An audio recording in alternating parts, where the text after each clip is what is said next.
우리 성경에 세 가지 큰 우리 주제가 있습니다. 큰 주제가 있다라고 한다면 뭐라고 말할 수가 있냐면은 창조, 부활, 성령입니다. 창조, 부활, 성령. 이 창조, 부활, 성령이란 이 핵심은 성경을 구성하는 굉장히 키워드입니다. 이 세 가지 중에서 하나가 안 믿어진다 그러면 나머지 두 개도 안 믿어집니다. 그런데 하나가 믿어지기 시작하면 나머지 두 가지도 자연적으로 믿어지기 시작합니다. 왜 그럴까요? 이유는 딱 하나입니다. 연결되어 있기 때문에 그렇습니다. 연결되어 있고 이런 것들을 믿어지게 하시는 분은 성령 하나님이시기 때문에 성령 하나님에 의해서 우리가 믿어지기 시작하면은 이 세 가지의 모든 주제가 이렇게 뚫려지게 됩니다. 그래서 성령이 우리의 눈을 뜨게 하셨기 때문에 그렇습니다. 여러분, 이 사실은 여러분 창세기가 기록된 연대가 지금으로부터 3,500년 전의 일 아닙니까? 3,500년 전에 모세가 창조 이야기를 쓴 이 창조 이야기가 오늘을 살아가는 우리들에게 도대체 무슨 의미가 있고 오늘을 살아가는 우리들이 이렇게 믿는다는 것은 도저히 상식적으로 이게 이해되지 않는 그런 일이기 때문에 그렇습니다. 그래서 이 믿음이라고 하는 건 내가 결정해서 믿어지는 것도 아니고 내가 다짐한다고 그렇게 이해를 한다고 믿어지는 것도 아닙니다. 믿음은 내 능력대로 얻어지는 것이 아니기 때문에 성령의 도우심이 언제나 필요하다는 것을 기억하셨으면 좋겠습니다. 여러분도 성경을 매일매일 읽겠지만 그 매일매일 읽는 과정 가운데 성령의 도우심을 날마다 간구를 해야 됩니다. 그래서 창조의 사건, 부활의 사건, 성령의 역사가 삼위일체가 되어서 날마다 내 가운데 들어올 때에 하나님의 말씀이 내 가운데 양식이 되어서 큰 에너지를 발휘할 수가 있게 되는 것입니다. 오늘은 여러분들과 우리 창세기 1장 마지막 부분입니다. 창조를 한번 정리를 해보는 거죠. 이 마지막 부분, 특별히 인간 창조에 대해서 볼 것입니다. 인간이 어떻게 이 세상에 존재하게 되었는가에 대한 질문은 굉장히 중요한 질문입니다. 왜냐하면 인간이 이 땅에 어떻게 존재하게 되었는가에 대한 질문이 해석돼야만 예수님이 왜 이 땅에 오셨고 왜 죽으셔야 됐고 부활하셨는가가 뚫리기 때문에 그렇습니다. 그래서 창조와 구원이라고 하는 사건, 이 창조와 구원이라고 하는 사건은 하나로 이렇게 연결이 되어 있습니다. 인간이란 어떤 존재인가에 대한 해답도 예수님의 죽음과 부활에 대한 해답도 하나로 다 연결이 되어 있습니다. 오늘 이런 질문을 가지고 오늘 본문을 들어갈 겁니다. 그래서 이 인간이란 존재가 어떻게 되었고 인간이란 존재가 도대체 무엇인가? 이것이 예수님의 죽으심과 부활과 성령의 오심과 어떤 연관성이 있는가?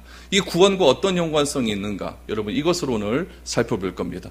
잘 들으시고 기억하셔서 우리의 인간됨이 한 예수님의 그런 놀라운 사역과 어떻게 연결이 되어 있는지를 한번 발견할 수 있는 그런 시간이 되었으면 좋겠습니다.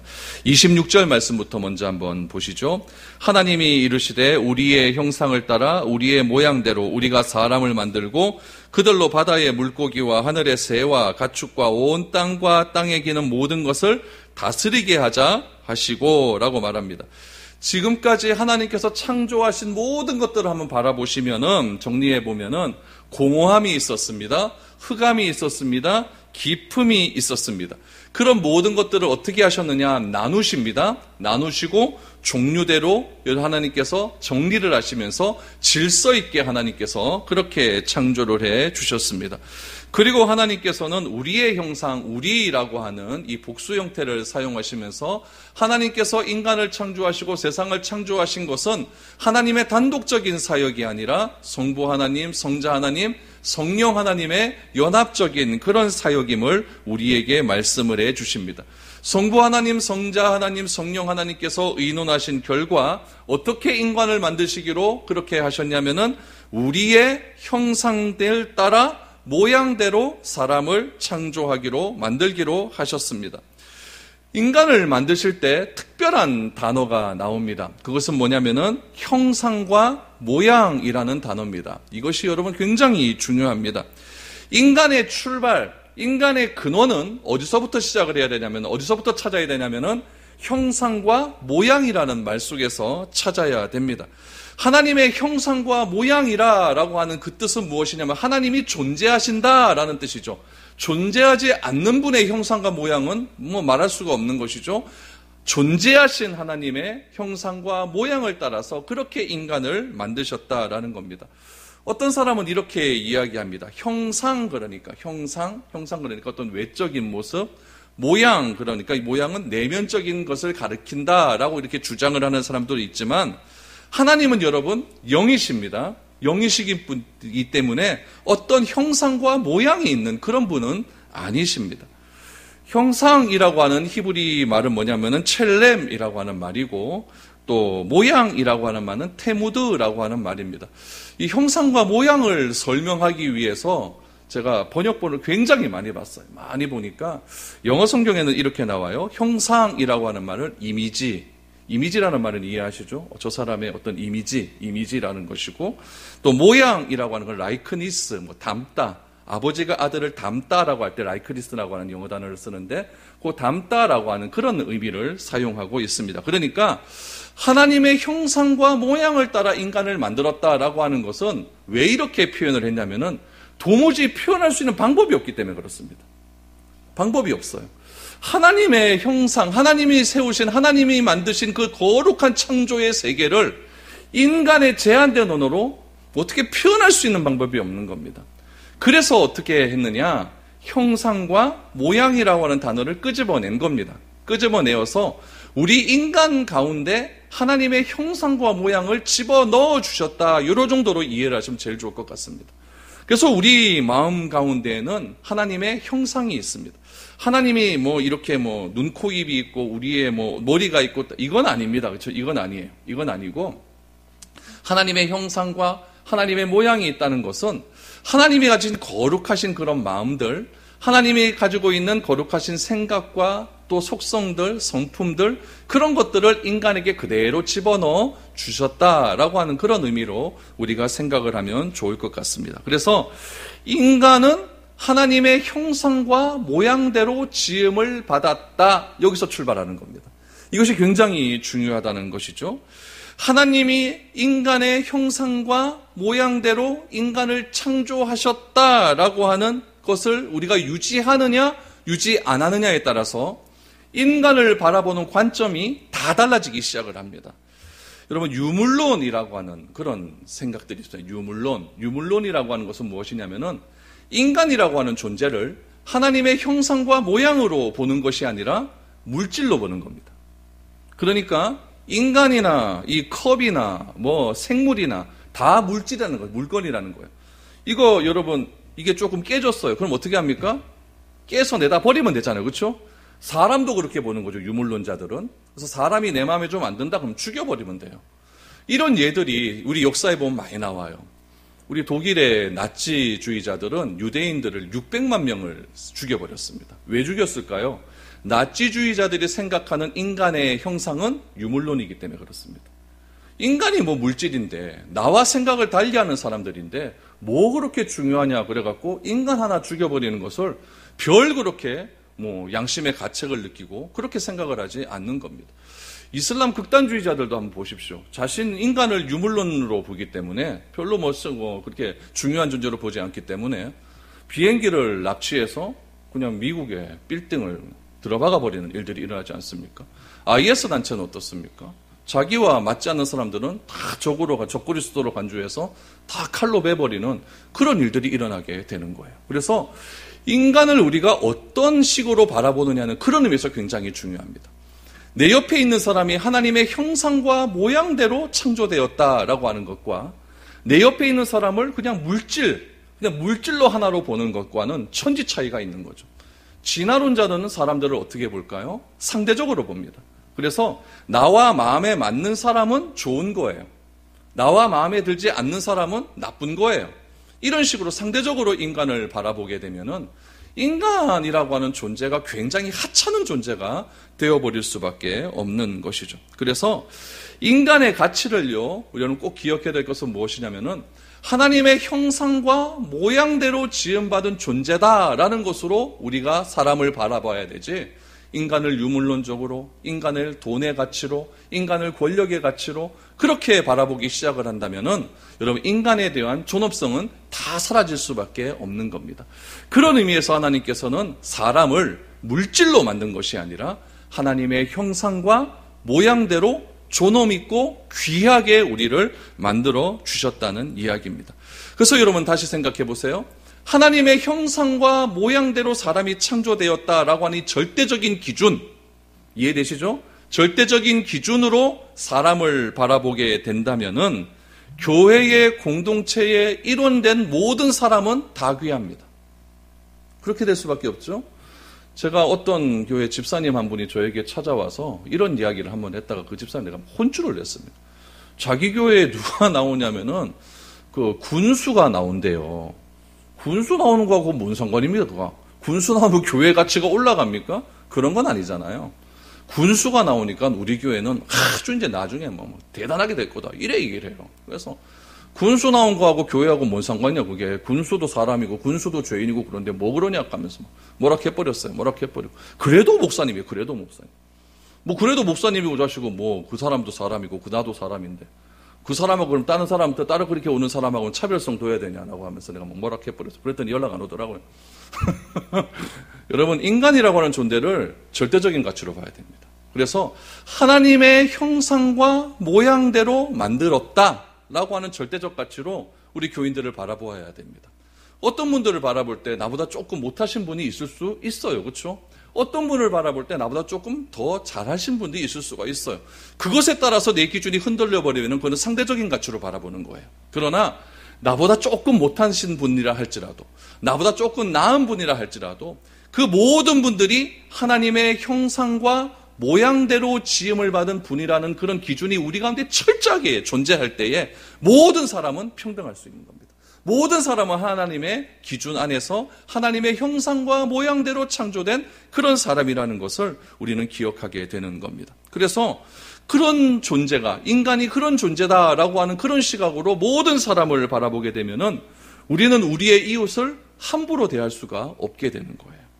하나님의 형상과 모양대로 창조된 나와 우리의 부모님들, 우리의 가족을 함부로 대할 수가 없는 것이죠. 말 안 듣는다 해도 자식을 이 망할 놈을 씩씩하면서 익혀버리면 이게 하나님의 형상과 모양대로 창조한 내 자식을 망할 놈을 이래 보면 되겠습니까? 그건 아니라는 거죠. 그렇죠? 그런 말 자주 쓰잖아요. 그러니까 하나님의 형상과 모양대로 우리는 창조함을 받았다. 이 기준을 절대 흔들지 마십시오. 절대 흔들지 마십시오. 직장에서도 나의 부하 직원도 다 하나님의 창조하실 때 형상과 모양대로 창조된 사람입니다. 비록 그 사람이 예수님을 지금 안 믿는다 할지라도 그 사람도 하나님의 형상과 모양대로 창조되었다라는 것을 기억해야 됩니다. 그래서 하나님의 형상과 모양대로 창조된 그 이미지가 내 마음 가운데 있기 때문에 사랑하면 행복해지는 거예요. 미워하면 괴로워지는 거예요. 옳은 일 하면 힘이 나게 되는 것이고 잘못을 저지르면 수치스러움과 두려움이 나에게 임하게 된다라는 이야기입니다. 그러면 이 하나님의 형상과 모양대로 사람이 창조되었다. 이 절대적인 기준을 가지시고 예수님께로 한번 넘어가 보죠.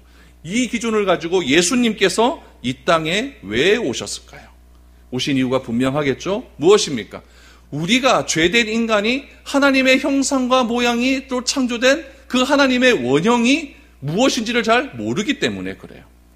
예수님께서 요한복음 14장 말씀에 보면 다락강 강화가 쭉 시작하는데 예수님께서 이렇게 내가 곧 길이요 진리요 생명이라고 합니다. 그러면서 나로 말미암지 않고는 아버지를 갈 자가 아무도 없다라고 이렇게 이야기를 했어요. 그때 빌립이 얘기합니다. 뭐라고 이야기하냐면은 예수님 아버지께로 갈 자가 아무도 없다고 하면은 그 아버지가 도대체 어떤 분이실까요? 아버지를 좀 보여주십시오라고 이야기했어요. 그랬더니 예수님께서 이렇게 말씀을 합니다. 요한복음 14장 9절 말씀을 보니까 이런 질문에 대해서 예수님께서 빌립에게 이렇게 이야기하죠. 한번 읽어보죠. 시작. 예수께서 이르시되 빌립아 내가 이렇게 오래 너희와 함께 있으되 내가 나를 알지 못하느냐. 나를 본 자는 아버지를 보았거늘 어찌하여 아버지를 보이라 하느냐라고 말씀하시죠. 예수님께서 왜 이 땅에 오셨습니까? 아버지의 형상과 모양을 그대로 보여주시기 위해서 이 땅에 오신 거예요. 빌립이 묻죠. 아버지를 좀 보여주십시오. 하나님을 보여주십시오. 라고 했더니 예수님이 뭐라고 하십니까? 너희가 나와 이렇게 오래 있으면서도 내가 그렇게 하나님의 형상과 모양을 보여줬음에도 불구하고 왜 아버지를 보여달라고 하느냐 책망하시는 거죠. 나를 보았다고 한다면 누구를 보았다? 아버지를 보았다. 그러니까 예수님께서 이 땅에 오신 목적은 무엇이냐면은 하나님의 형상과 모양대로 지음받은 우리에게 하나님의 형상과 모양이 어떠신지를 직접 보여주시기 위해서 이 땅에 오신 겁니다. 아멘. 눈으로 하나님을 봤잖아요. 하나님의 말씀을 귀로 들었잖아요. 하나님을 만졌잖아요. 그래서 요한복음은 이렇게 이야기합니다. 말씀이 뭐가 돼요? 육신이 된 거예요. 육신이 된 거예요. 그 육신이 된 예수님께서 하나님을 그대로 보여주신 거예요. 이런 관점에서 그러면 예수님은 왜 죽으셔야만 했습니까? 죽으신 이유가 뭘까요? 하나님의 형상과 모양대로 회복할 수 있는 길을 열어주시기 위해서 죽으신 겁니다. 왜 부활하셔야만 했을까요? 하나님의 형상과 모양대로 완전하게 회복되는 것이 어떤 것인지를 우리에게 보여주시기 위해서 부활하셨다라는 거예요. 그래서 예수님께서 살아계셨을 때 마태복음 17장에서 변화산에서 완전히 부활한 모습, 다시 말하면 하나님의 형상과 모양대로 변화되면 어떤 모습인지를 제자들에게 보여주셨습니다. 요한계시록에 보면은 예수님께서 7교회에게 말씀하실 때 7 촛대 사이를, 다시 7 교회 사이를 막 지나다닙니다. 어떻게 지나다니느냐? 흰 옷을 입고 거느시는 모습으로 하나님을 우리에게 보이십니다. 그 모습이 하나님의 형상과 모양대로 지음을 받은 완전한 모습임을 우리에게 보여주신 거예요. 그래서 하나님께서는 하나님의 형상과 모양이 너무나 중요하기 때문에 인간의 죄악으로 말미암아 그 형상과 모양이 일그러졌어요. 찌그러졌어요. 원래 창조 때의 하나님의 형상과 모양이 안 되었어요. 그래서 하나님께서는 그 하나님의 형상과 모양을 다시 원래의 상태대로 되돌리고자 하는 계획을 세우십니다. 그 계획을 무엇이라고 이야기하면은 구원의 섭리라고 이야기하는 거예요. 우리가 섭리 얘기 많이 하잖아요. 이것이 구원의 섭리입니다. 하나님이 우리를 하나님의 형상과 모양대로 만들어 주셨는데 그것이 다 깨어져 버리고 나니까 하나님의 형상과 모양대로 다시 만들어 주겠다. 재창조시켜 주시겠다. 그런 계획을 세우는 것이 하나님의 구원의 섭리예요. 그런 의미에서 구원이란 무엇이겠습니까? 무엇을 회복하는 길이겠어요? 하나님의 형상과 모양을 회복하는 길이 구원이에요. 거듭남 그랬습니다. 니고데모에게 거듭나지 않으면 하나님 나라를 보지 못한다라고 말씀하셨습니다. 그럼 거듭남이라고 하는 것은 무엇일까요? 하나님의 형상과 모양이 내 안에서 새롭게 되어지는 사건, 이것이 거듭나는 사건이에요. 그래서 바울은 부활하신 예수님의 모습을 봤어요. 경험을 했어요. 믿게 되었어요. 그 믿게 된 그런 능력을 통해서, 은혜를 통해서 하나님의 형상과 모양이 어떤 것인지를 바울은 조금씩 깨달아 알기 시작을 합니다. 그래서 바울은 고린도후서 3장 18절 말씀에 보면은 우리가 부활의 경험하고 부활의 능력을 경험하고 난 다음에 하나님의 형상과 모양을 회복하기 위해서 이렇게 살아야 된다라고 이야기를 합니다. 고린도후서 3장 18절 말씀을 보십시오. 우리 같이 한번 읽죠. 시작. 우리가 다 수건을 벗은 얼굴로 거울을 보는 것 같이 주의 영광을 보매 그와 같은 형상으로 변화하여 영광에서 영광에 이르니 곧 주의 영으로 말미암음이니라. 아멘. 바울은 말합니다. 요 앞에 우리가 다 수건을 벗은 얼굴로 거울을 보는 것 같이는 뭘 꾸며주는 거냐면 주의 영광을 이야기하기 위해서 붙여놓은 거예요. 중요한 건 뭐냐면은 주의 영광을 본다라고 하네요. 주의 영광을 본다. 그럼 주의 영광을 본다는 것은 무엇이냐면은 하나님의 형상과 모양을 본다라는 뜻이에요. 하나님의 형상과 모양을 보면 볼수록 어떻게 되어지느냐? 그와 같은 형상으로 변화되기를 추구하는 거예요. 추구해진다는 거죠. 그래서 그 하나님의 형상과 모양을 주의 영광을 보면 볼수록 어떻게 하면 나의 일그러진 나의 삶이 하나님의 형상과 모양으로 변화되어 갈 것인가를 내가 추구하게 된다는 거죠. 그것을 18절 하반절에 보면 뭐라고 나오냐면은 영광에서 영광에 이르게 된다라고 이야기를 하고 있어요. 그럼 여러분, 우리가 주님을 닮아가고 변화하여 영광을 바라보며 가는 과정을 뭐라고 했죠? 성화라고 했어요. 그러니까 나의 일그러진 하나님의 형상과 모양을 완벽하신 하나님의 형상과 모양이 있어요. 그것을 바라보면서 내가 조금씩 변화되어 가는 과정이 성화라고 한다면 완전한 영광에 이르게 되는 것을 뭐라고 얘기하죠? 영화라고 이야기할 수가 있는 거예요. 이렇게 하나님의 형상과 모양, 인간이 하나님의 형상과 모양대로 창조되었다는 것은 예수님께서 왜 이 땅에 오셔야만 했고, 예수님이 왜 죽으셔야만 했고, 왜 부활하셔야만 했고, 우리는 구원을 받게 되고 구원의 과정 속에 성화의 과정을 이루어야 되고 영화를 바라보며 그렇게 한 걸음 한 걸음 가야 되는지에 대한 출발점이 된다는 거예요. 그래서 창조가 믿어지면 예수님이 믿어져요. 그래서 창조가 믿어지면 십자가와 부활이 믿어지게 되는 거예요. 그래서 우리가 창조를 우리가 알고 창조를 말씀을 듣고 창세기 1장 말씀을 우리가 다시 한번 생각해 보는 것이 그런 의미에서 매우 중요한 것이라고 우리는 알 수가 있는 겁니다. 여러분, 이런 구원과 구원의 과정, 이런 구원의 과정이 우리 안에서 날마다 더해가 보십시오. 기쁠까요? 안 기쁠까요? 기쁜 거예요. 기쁘고 기쁘도다. 항상 기쁘도다. 이런 은혜가 우리 가운데 날마다 넘쳐나야 될 것입니다. 그런데 우리의 삶은 어떻습니까? 여러분, 이 시대에 가장 급한 것은 무엇이라고 생각합니까?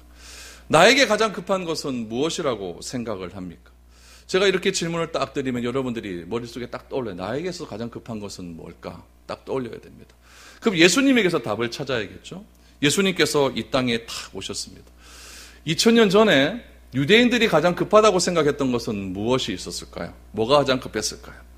왜 그렇게 유대인들은 메시아를 갈망했을까요? 왜 그렇게 유대인들은 다윗 시대 때 찬란했던 영광을 그렇게 갈망했을까요? 이유는 딱 한 가지입니다. 유대인들에게 있어서 가장 급한 문제는 무엇이냐면은 메시아가 이 땅에 빨리 오셔서 로마의 속박에서 우리를 해방시켜주는 일, 이것을 가장 급한 일이라고 생각을 한 겁니다. 그래서 메시아를 기다리고 또 기다렸습니다. 또 기도하죠. 하나님께 자기들이 원하는 메시아, 자기들이 원하는 것을 이룰 수 있는 메시아 그리스도를 보내어달라고 늘 언제나 유대인들은 기도를 했습니다. 그러자 예수님께서 때가 참에 여자의 몸에서 태어나게 되셨습니다. 메시아가 오셨어요. 그러면은 예수님께서 메시아로 그리스도로 이 땅에 오셨다고 한다면 유대인들이 그렇게 급하라고 생각을 했던 로마 정부와 싸워야 될 것 아닙니까? 맞죠? 로마 황제와 붙어서 이게 해가지고 유대인들의 가장 급한 문제를 해결시켜 줘야 될 것 아닙니까? 근데 예수님은 그걸 하지 않아요. 안 해요.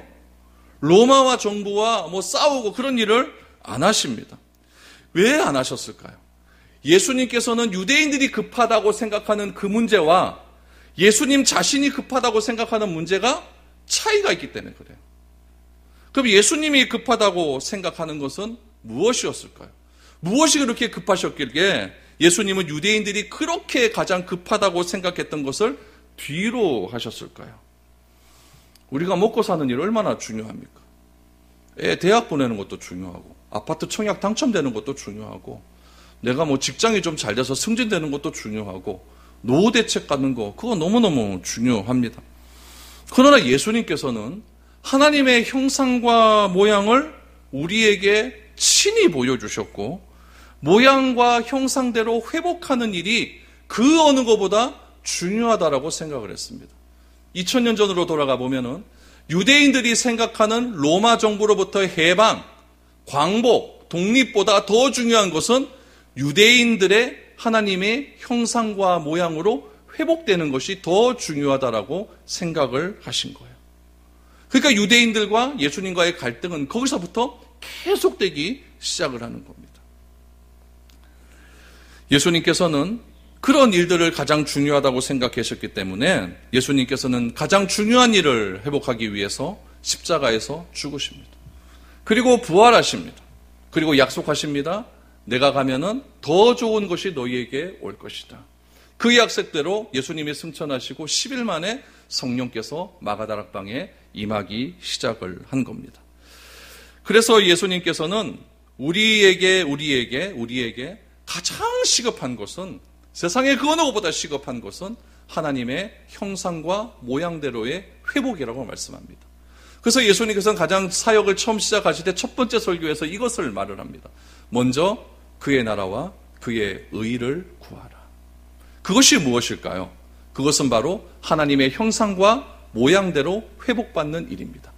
그 일이 우리가 갈망하고 그 일을 위해서 열심히 삶을 살아간다면 이 모든 것은 뭐냐면 내가 생각하는 가장 급한 겁니다. 먹고 사는 문제, 자녀들에 대한 문제, 우리가 살아가는 문제, 이런 모든 것들을 너희에게 더해 주시리라. 이것이 우선순위의 차이가 되었다는 이야기입니다. 그러면 우리는 어떻습니까? 죽도록 일하잖아요. 진짜 죽도록 일해요. 얼마나 죽도록 일합니까? 잠도 안 자고 그렇게 일하지 않습니까? 그래서 돈을 법니다. 그 돈 갖고 뭐 합니까? 나중에 나이 들어갖고 병원비 다 쓰잖아요. 보험료 다 넣고. 이게 우리의 인생이라고 한다면 이것이 어떻게 여러분 하나님의 형상과 모양대로 지음받는 그런 회복의 길이라고 할 수가 있겠습니까? 하나님께서는 이 하나님의 형상과 모양대로 회복되는 일이 그렇게 중요하셨기 때문에 그런 계획을 세우셨고 그 계획의 일환으로 예수님을 보내어 주시고 부활하게 하시고 성령을 보내어 주시어서 하나님의 형상과 모양대로 회복되는 일을 예수님 하나님께서는 그렇게 지금 이루어가고 있다는 사실을 꼭 기억할 수 있기를 바랍니다. 이렇게 하나님께서는 우리를 하나님의 형상과 모양대로 만들어 주셨습니다. 27절, 28절 무엇을 분부하셨을까요?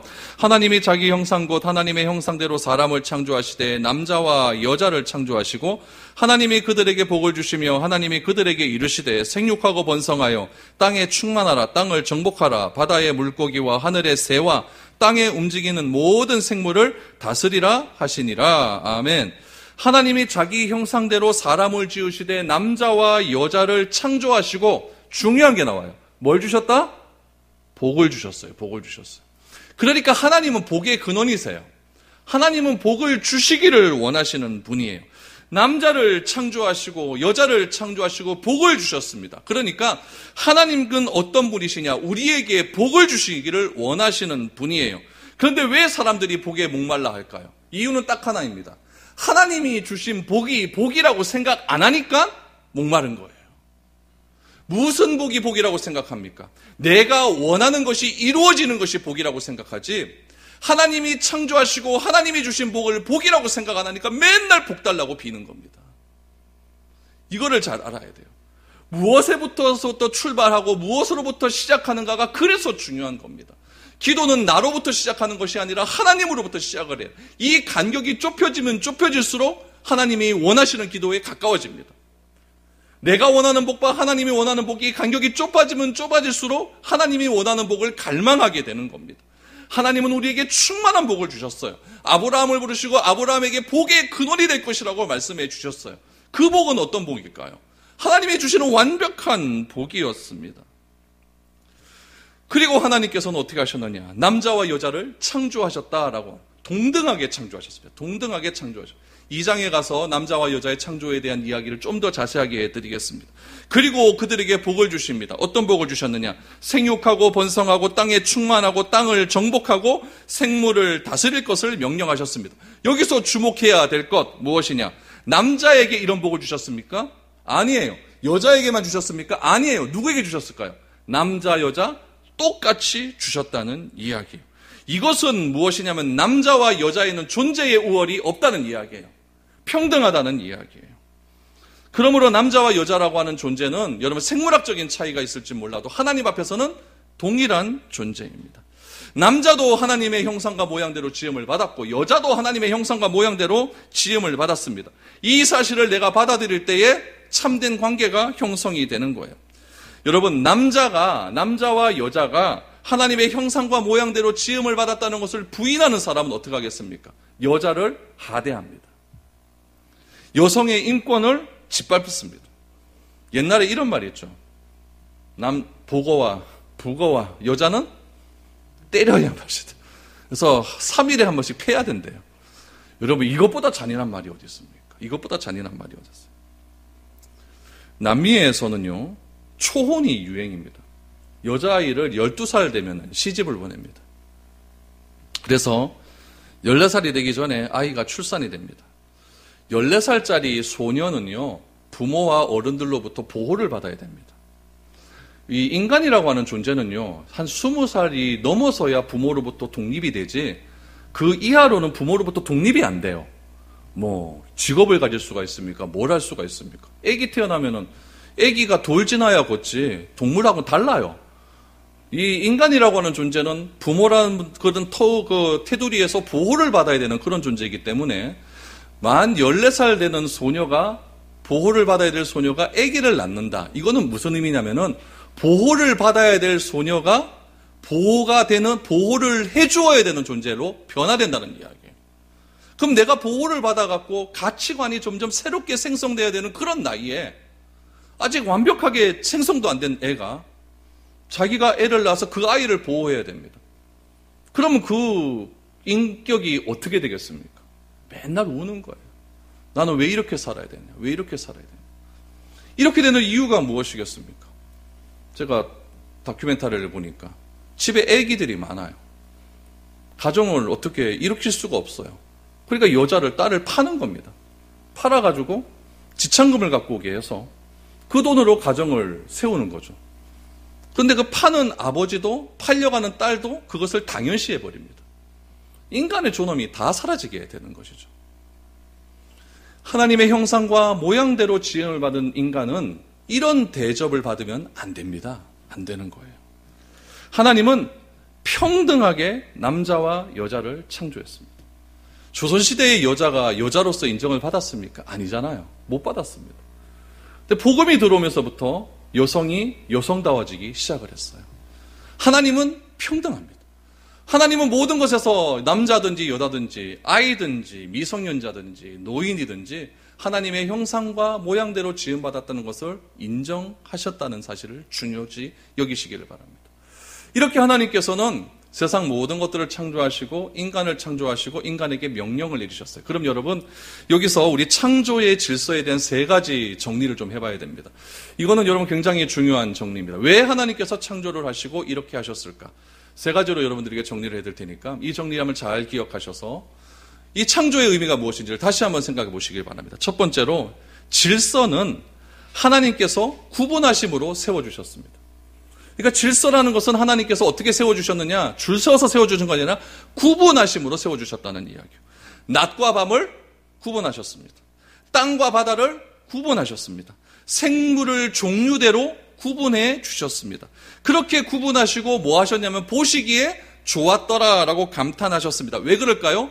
구분하신 그 자체가 완벽했기 때문에 그렇습니다. 우리는 이걸 인정해야 됩니다. 하나님의 질서는 구분하는 데 있다. 그 구분은 완벽하다. 이걸 인정하셔야 됩니다. 그것이 창세기 1장에서 우리에게 주는 메시지입니다. 두 번째, 하나님은 창조의 순서대로 질서를 세우십니다. 첫 번째는 구분, 두 번째는 순서의 대로 질서를 세우십니다. 인간이 중요하기 때문에 제일 먼저 창조하지 않았어요. 오히려 중요하기 때문에 제일 마지막에 인간을 만드셨습니다. 그리고 인간을 위해 모든 것을 순서대로 만드셨습니다. 첫째 날, 둘째 날, 셋째 날, 넷째 날 이렇게 모든 것을 순서대로 만드셨어요. 인간이 중요하기 때문에 그 다섯째 날까지 모든 것을 만드시고 마지막 감탄사를 딱 하십니다. 보시기에 좋았더라. 그렇게 하신 후에 인간을 만드셨습니다. 여러분, 창조의 순서와 그를 통한 질서는 인간을 위한 하나님의 배려입니다. 인간을 위한 하나님의 배려가 이렇게 많기 때문에 완벽하게 만드시고 보시기에 좋았더라라고 하시고 인간을 만들어주신 거예요. 얼마나 놀라운 은혜입니까? 세 번째로 하나님께서는 남녀 사이에 질서를 세우셨습니다. 구분, 순서, 남녀 이겁니다. 그 이유는 무엇이냐면은 질서와 순서가 잘 지켜지기 위해서 남녀 사이에 질서를 세우십니다. 여러분, 하나님께서 세우신 구분과 순서의 질서는 누구 하기에 달려있냐면은 사람들 하기에 달려있습니다. 사람이 하나님의 형상과 모양대로 어떻게 회복되어 가느냐에 따라서 하나님께서 세우신 구분의 질서, 순서의 질서는 점점 창조 때와 더욱더 모양이 같아질 수 있게 된다는 이야기예요. 왜 그렇게 하셨을까요? 왜 이런 모든 질서를 인간에게 다 맡겨버리셨을까요? 인간을 사랑하기 때문에 그렇습니다. 그런데 이 모든 질서가 파괴되기 시작을 합니다. 이 질서에 문제가 생겨서 하나님의 형상과 모양이 파괴되자 하나님께서는 예수님을 준비하시고 십자가를 준비하시고 부활의 계획을 세우신 후에 다 이루셨다라고 말씀을 하시는 겁니다. 하나님의 형상과 모양을 회복하기 위한 마지막 사건이 부활의 사건 아니겠습니까? 부활은 하나님의 형상과 모양대로 회복하기 위한 하나님의 인간을 향한 마지막 사랑의 클라이막스입니다. 이렇게 회복될 것이다. 육적인 부활, 영적인 부활, 완벽한 부활이 너희에게 임하게 될 것이다. 이것을 하나님께서는 보여주신 것입니다. 그리고 누구를 보내주십니까? 성령을 보내주셔서 우리가 혼자서는 도저히 안 되니까 성령님과 아름다운 동행을 해라. 아름다운 동행을 해라. 찬양했잖아요. 주와 같이 길 가는 거 즐거운 일 아닌가. 주님과 아름다운 동행을 해라. 그렇게 될 때 우리의 모든 형상과 모양은 회복될 것이다. 이렇게 하나님께서 계획을 세우신 겁니다. 29절부터 보십시오. 하나님이 이르시되 내가 온 지면에 씨 맺는 모든 채소와 씨 가진 열매 맺는 모든 나무를 너희에게 주노니 너희의 먹을거리가 되리라. 또 땅의 모든 짐승과 하늘의 모든 새와 생명이 있어 땅에 기는 모든 것에게는 내가 모든 푸른 풀을 먹을거리로 주노라 하시니 그대로 되니라. 하나님께서 28절 말씀에서 인간에게 세상을 다스릴 권한과 책임을 맡기시고 관리하고 일하도록 해 주셨습니다. 먹고 살도록 해 주셨습니다. 그리고 먹을거리를 주십니다. 오늘 29절 30절의 말씀해 보니까 먹을거리가 뭐냐면 푸른 채소를 먹어라. 푸른 채소. 그걸 먹으라 그래요. 근데 저는 삼겹살 좋아하는데요. 그건 언제 먹으라고 하셨을까요? 노아 홍수 뒤에 육식이 동물들이 너의 음식이 될 것이다 라고 말씀을 하셨죠. 그러니까 노아 홍수 전까지는 풀 먹고 살았다는 거예요. 그래서 풀 많이 드십시오. 네, 그렇게 된 거예요. 하나님께서는 이렇게 사람들을 위해서 모든 것을 만드셨어요. 그런데 창조 하나님이 만드신 이 피조 세계가 타락을 하기 시작을 합니다. 타락을 하기 시작하니까 바울이 이 피조 세계의 타락을 이렇게 설명을 합니다. 우리 로마서 8장 19절에서 22절까지 보시면은 타락된 피조 세계가 무엇을 지금 원하고 있는지를 말하고 있습니다. 같이 한번 읽어보죠. 시작. 피조물이 고대하는 바는 하나님의 아들들이 나타나는 것이니 피조물이 허무한 데 굴복하는 것은 자기의 뜻이 아니요 오직 굴복하게 하시는 이로 말미암음이니라. 그 바라는 것은 피조물도 썩어짐에 종로도 탄 데서 해방되어 하나님의 자녀들의 영광의 자유에 이르는 것이니라. 피조물이 다 이제까지 함께 탄식하며 함께 고통을 겪고 있는 것을 우리가 아느니라. 무슨 말입니까? 이 피조물이 목말라 하는 게 있다는 이야기예요. 그건 뭐냐면은 천지 만물이 하나님의 원래 창조하셨던 그것으로 회복되기를 원하고 있다는 이야기죠. 바울은 세상에 이 피조물에 탄식하는 소리를 듣습니다. 그리고 모든 문제의 해결의 키가 구원에 있음을 알게 됩니다. 하나님의 형상과 모양을 회복해야 하는 이유가 바로 여기에 있는 겁니다. 그렇다면은 우리의 믿음의 목적, 우리의 신앙의 목적은 어디에 있습니까? 내가 어느 교회에 다니느냐? 여기에 있는 게 아니에요. 여기에 있는 게 아니에요. 우리의 신앙함의 목적은 무엇이냐? 내가 몇 명 모이는 교회 다니고 내가 이 교회에는 어떤 사람이 많이 모이고 재정이 얼마고 얼마나 큰 건물을 소유했고 여기에서 여러분이 있는 것이 아니라 무엇의 목적이 있습니까? 예수님을 닮아가는 거예요. 하나님의 형상과 모양대로 회복되는 것이 우리의 신앙함의 목적이라는 것이지 어느 교회에 다니느냐가 그렇게 중요한 것은 아니라는 이야기죠. 예수님의 형상과 모양만 생각해도 살아도 쉽지 않은데 싸우고 험담하고 미워할 시간이 어디 있습니까? 이런 거 갖고 고민할 시간이 어디 있습니까? 이 교회 쇼핑해보고 저 교회 쇼핑해보고 저 교회 쇼핑해보고 저 목사 설교는 내한테 맞다 안 맞다 이런 판단해 이럴 시간이 어디 있습니까? 안 그래요? 하나님의 형상과 모양을 회복하는데 안 그래도 힘들었죠. 그것도 잘 안 되는데 내가 판단하고 저주하고 이런 건 아니에요. 그래서 이사야 선지자는 하나님의 형상과 모양이 회복되면은 이 세상은 이렇게 바뀔 것이라고 말을 합니다. 이사야 65장 25절 말씀 한번 보시죠.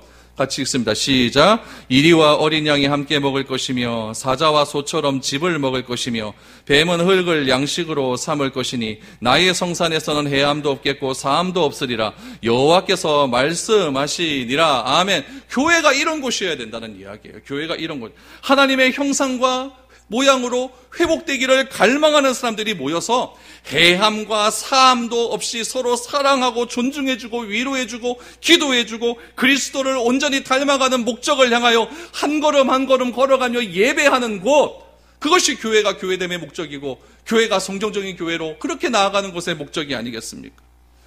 이것이 그리스도를 머리를 두고 모든 성도가 각 지체로 살아가는 교회의 원형적 모습인 거예요. 그래서 이사야는 이렇게 얘기해요. 이리와 어린 양이 함께 먹는데요. 함께 먹고 사자가 여러분 즙을 먹는데요. 소처럼 즙을 먹는데요. 이거 언제입니까? 창조 때 모습 아니겠습니까? 그러니까 옛날에는 사자가 뭐 이런 거 안 먹었나 봐요. 네, 다 푸른 풀 먹었나 봐요. 이렇게 된다는 이야기죠. 얼마나 아름다운 교회의 모습입니까?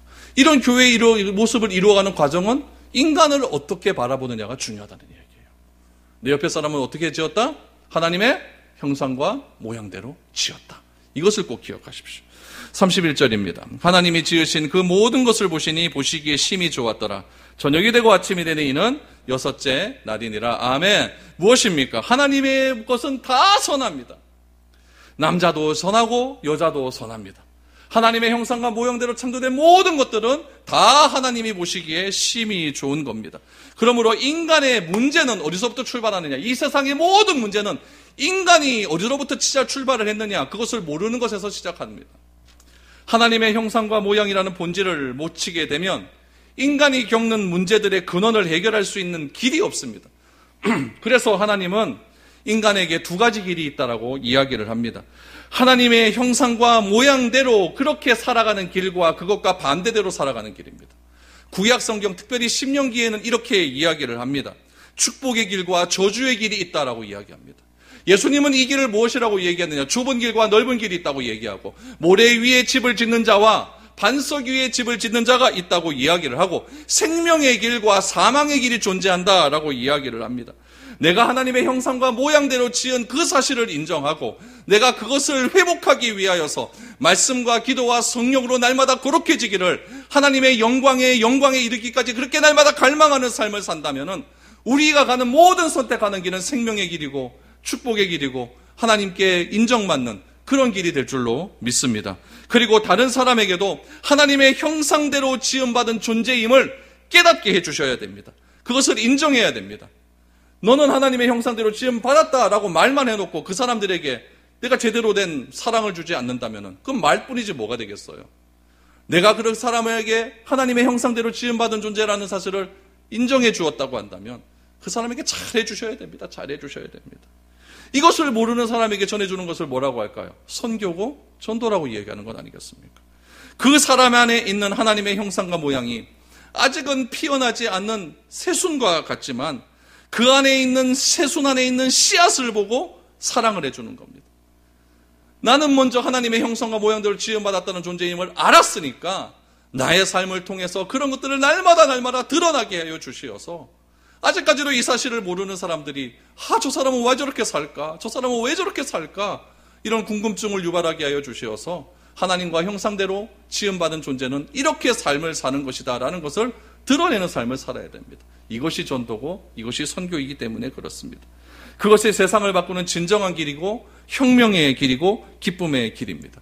저는 말하기는 창세기 1장 말씀을 마치면서 이번 주간 성령님과 함께 좁은 길을 선택할 수 있는 그런 삶이 될 수 있기를 축복합니다. 생명의 길을 걷길 수 있기를 바랍니다. 반석 위에 내 인생의 집을 차곡차곡 지어가시기를 바랍니다.